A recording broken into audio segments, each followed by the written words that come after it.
Good morning, everybody. Happy Thursday and happy October. I can't believe that it is already October 1st, but I am looking outside my window and the sunshine is gorgeous and the leaves are gorgeous, and I hope that you have a really good Thursday today. So my name is Lindsey Funtik, and I am the coordinator of volunteer ministries at Ashland First United Methodist Church. And every Thursday, I hop on here to share a little bit about what the Lord is teaching me and some of my devotional thoughts for this week. So this week, just about a year and a half ago, as I'm reflecting, John and I were able to buy a little raised ranch, and I love it. It not only is it built into the side of a hill, like a hobbit hole. We've named it Bag End because of that. It's just become a place of safety and refuge and comfort. And the older I get, the more excited I am to stay home and just enjoy being in the sanctuary that we've built together. So I love Bag End. And now that we are homeowners, it has really... the word dwell has been something that has come up for me quite a bit in the past year and a half, actually, and I've tried to meditate upon it.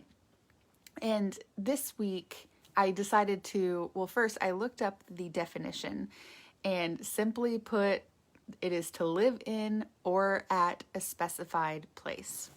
Fair enough, makes sense.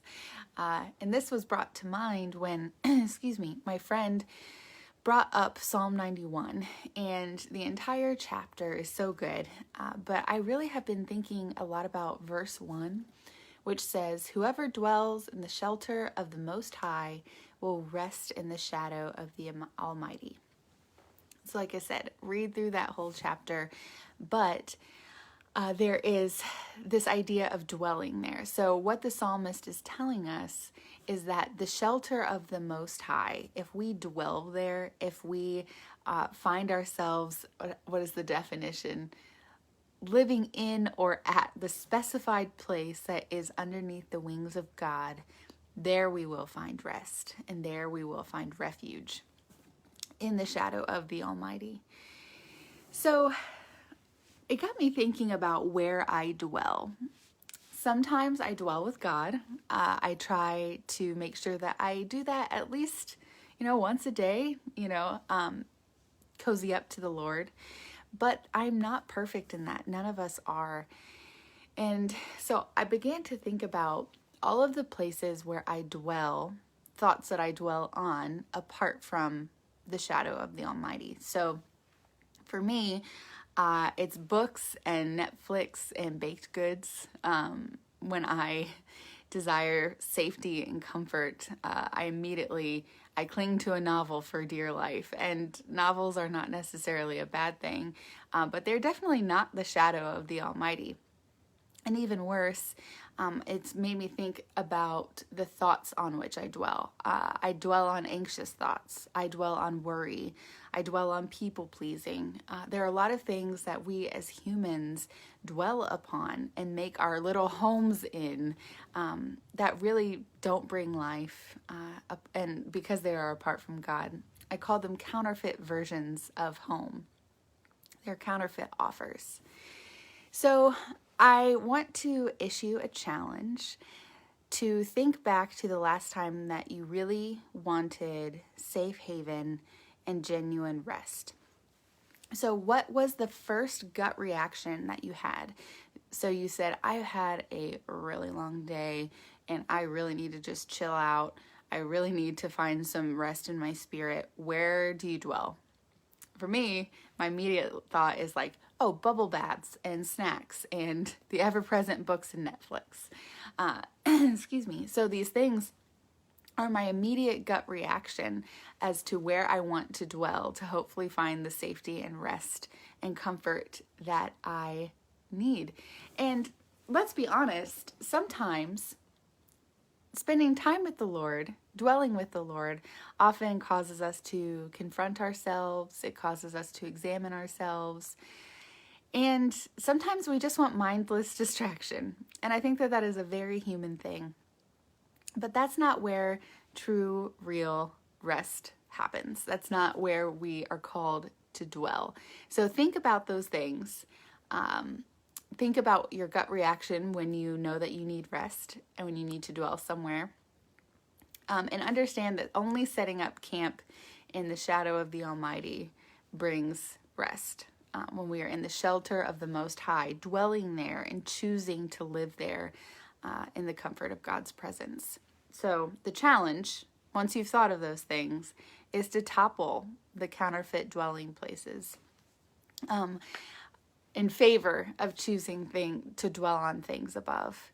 So perhaps if you're like me and your first instinct is to want to go read a book to escape the world, maybe pick up a book that would teach me something about God or spending time with the Lord.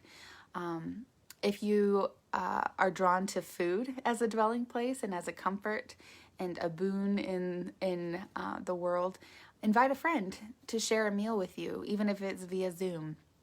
There are a lot of different ways in which I believe that we can take our sort of normal gut reactions and turn them into something that will help us to dwell on the Lord and in His presence. So topple those counterfeit dwelling places. And the metaphor that has been kind of pinging around in my brain is a hotel room. So a hotel room is comfortable, right? Hopefully. When we stay in a hotel, it can feel luxurious. It can feel fun because it's different. It helps us to get out of our normal world. But in the end, you just want to go home.